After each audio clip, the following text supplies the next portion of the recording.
Welcome to Christ Assembly. My name is Bert Allen. As we go through the study of the New Testament mysteries, we come to the mystery of the gospel. And we can read about that in Ephesians chapter 6, verse 19. And let's start there. It says in Ephesians 6:19, it says, "And pray on my behalf that utterance may be given to me in the opening of my mouth to make known with boldness the mystery of the gospel." There we have it. There's a mystery out there of the gospel. And the gospel just means the good news of Jesus Christ. It talks about that Christ died for our sins according to the scripture. It means that Christ was resurrected on the third day according to the scripture.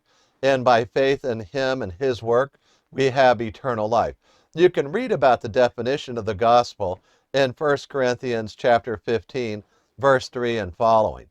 But for our purposes today, let's dive deeper into the mystery of the gospel. And to get a better picture of that, we'll start right here in chapter 6 of Ephesians.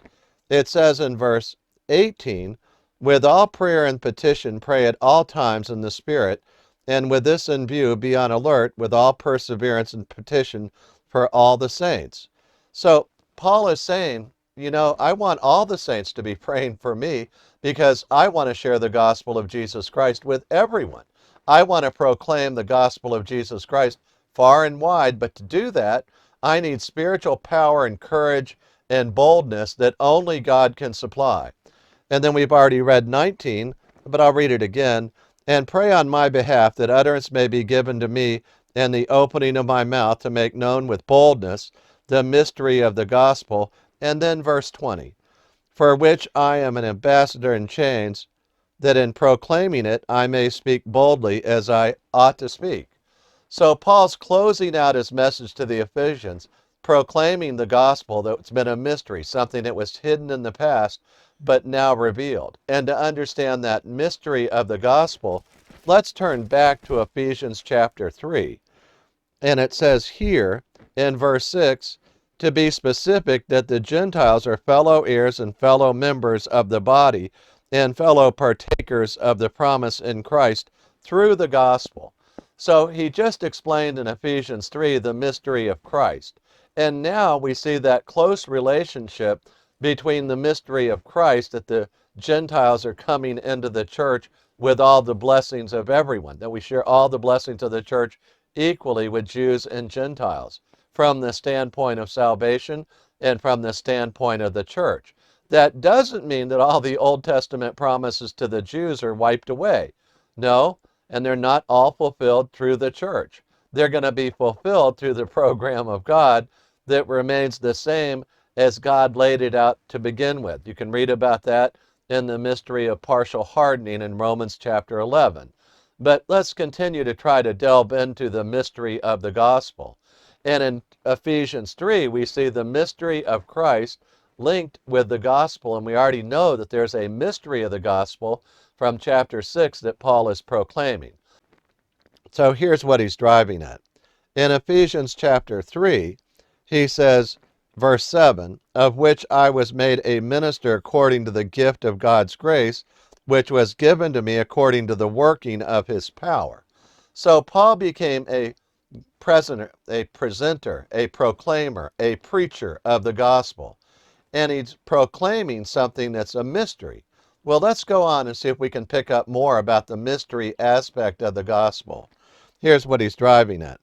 "To me," verse 8, "to me, the very least of all saints, this grace was given, to preach to the Gentiles the unfathomable riches of Christ."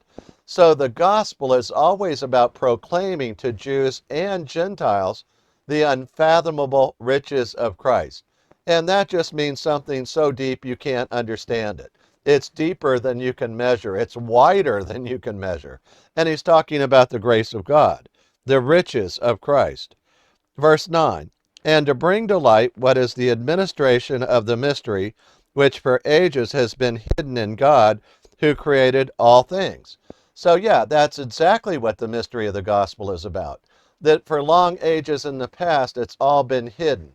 Well, that just only brings up the question, well, what about the Old Testament? What about those people? How were they saved? By faith in Christ. But the full revelation of the gospel that Christ was going to take flesh, dwell among men, die on a cross, be raised 3 days later, and live among men, well, all that wasn't as clear as it's been revealed in the New Testament through the apostles and prophets. Not a new way of salvation, please don't misunderstand, but a revelation of the gospel that was not so clearly known in the Old Testament as it has now been made known through the apostles and prophets of the New Testament. So we know that it's an administration of the mystery which for ages has been hidden in God who created all things. So God has a program for all mysteries that according to his wisdom, he reveals the mystery at just the right time. Remember, in the New Testament, a mystery is not something that's still unknown or shrouded in darkness. It is something that was once unknown, but in the New Testament, now made plain. So, as we read on, we get to verse 10. Why did God do all these things with the gospel? One reason was in verse 10, and notice the so that clause in English, so that the manifold wisdom of God might now be made known through the church to the rulers and authorities in the heavenly places. So you go, okay, so God also had a plan to use the gospel on earth through the work and power of Jesus to create the church. Jesus said, I will build my church.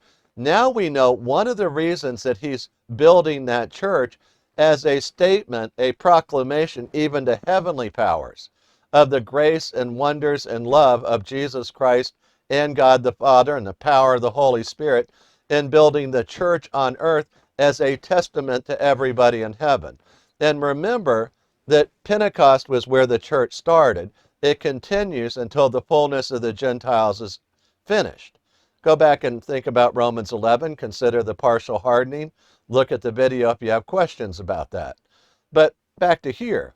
So when people in the church in Acts 2 died, they didn't stop being a part of the church. They're part of the church that's in heaven. And there's a whole heavenly host of people saved on earth that are now in the church in heaven. They remain united with Christ, their head. It's an inseparable bond. And the church doesn't refer to just people alive on earth. It's people who are part of the body of Christ, and Christ will always be the head of the church, the shepherd of the church, the high priest of the church, the apostle of the church. But here we see that part of the mystery of what God's doing through the gospel is not only saving people here on earth, but building a church that's also a testament to the people and other beings in heaven. He said, rulers and authorities in the heavenly places. Verse 11, this was in accordance with the eternal purpose which he carried out in Christ Jesus our Lord. Verse 12, in whom we have boldness and confident access through faith in him. So that goes back to that boldness and confident access we have through Christ to approach God in a holy and blameless way and stand before him in holiness and without blame. But Paul was praying back in Ephesians 6, just to close the loop all the way around, for boldness as he proclaims Christ. So how does this really make a difference in our life? Here's how it makes a difference. It's real obvious. If Paul needed prayer from everybody he could find to proclaim the gospel, then we do too. And we need that kind of prayer, that we would be bold and powerful witnesses for Christ, because the power of God proclaims the gospel through us. His love propels us forward.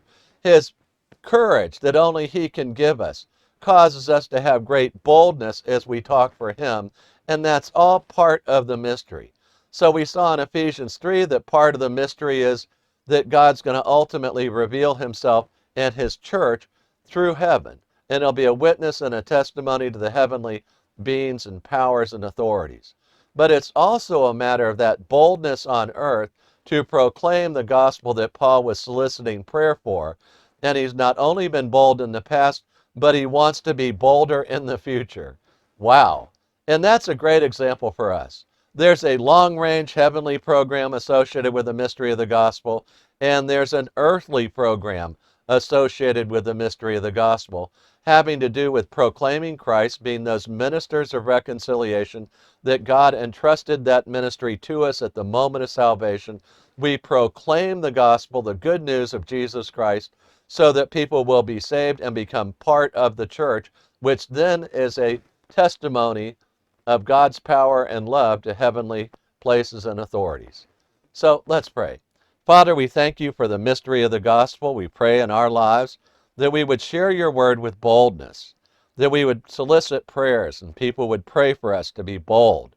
Thank you, Lord, for loving us and letting the church be a witness to you in heavenly places. Thank you, Lord, for the mystery of the gospel. We pray in the name of the Lord Jesus. May we love you more. Amen. Hallelujah. Before I close the video, I'd like to share with you 4 verses about eternal life. I often ask people this simple question: why should Jesus let you into heaven? And the answer to that question surprises many people because it comes from the Bible and it's simple and it's clear. Most folks, when they hear that question, they tell me, well, I've been good, or tried to do more good than bad, or I tried hard, or I've done a lot of nice things, and I hope God will let me into heaven. They somehow think if their good works outweigh their bad works, that God will let them in. But God says, actually, I'll let people into heaven because of a free gift. But the story from Jesus starts with 4 verses, and I'm going to read them one at a time. Romans 3:23 says, "For all have sinned and fall short of the glory of God." Romans 3:23. You see, for every person who lives today on earth in human flesh, we've all sinned, every one of us. We've all told a lie. We've all done or said something that made somebody else angry, and we were doing it out of anger ourselves. We've all done things to hurt other people at one time or another.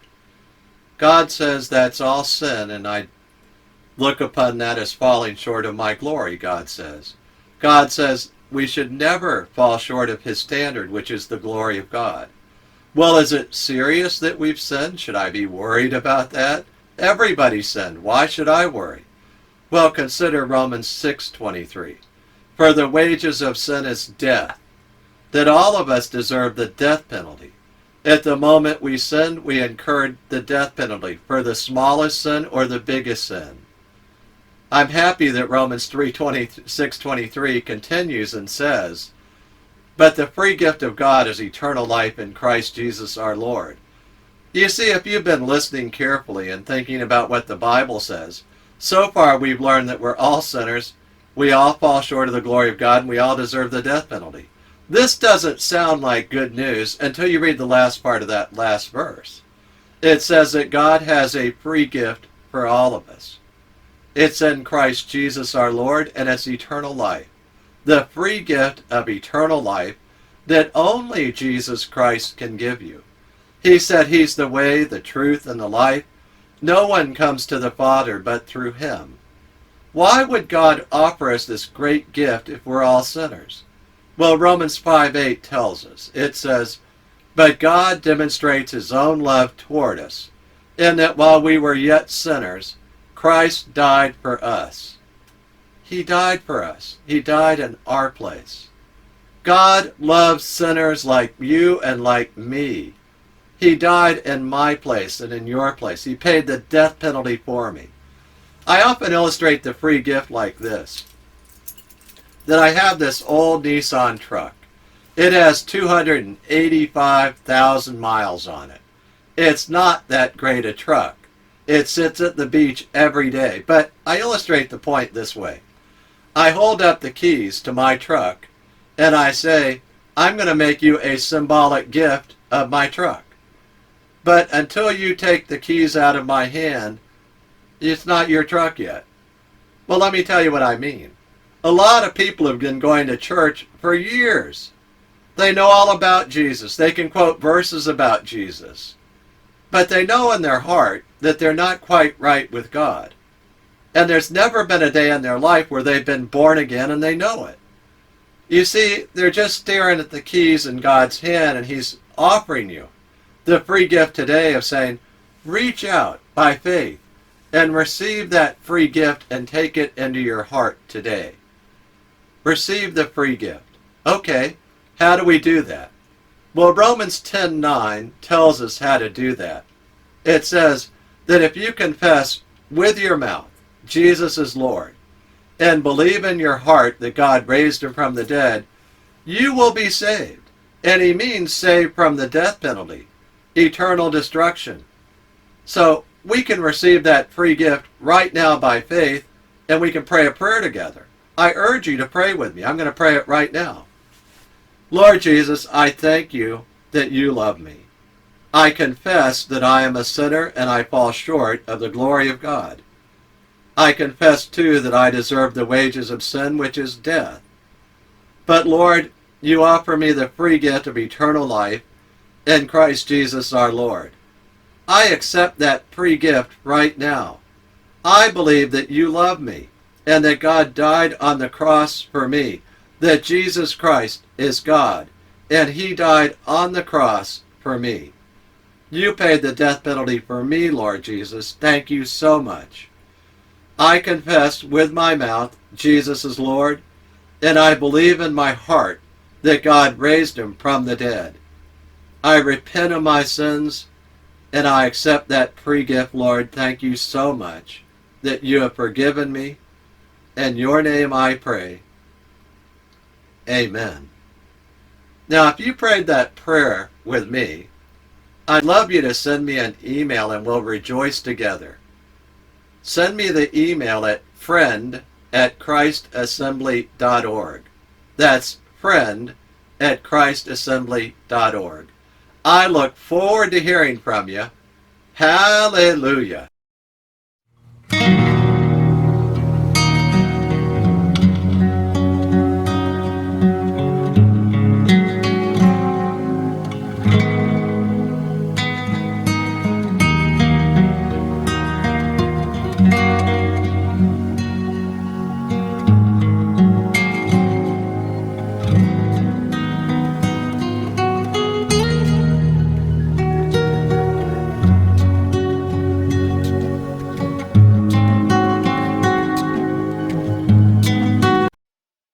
Scripture quotations taken from the NASB, New American Standard Bible, copyright 1995 by the Lockman Foundation. Used by permission, all rights reserved.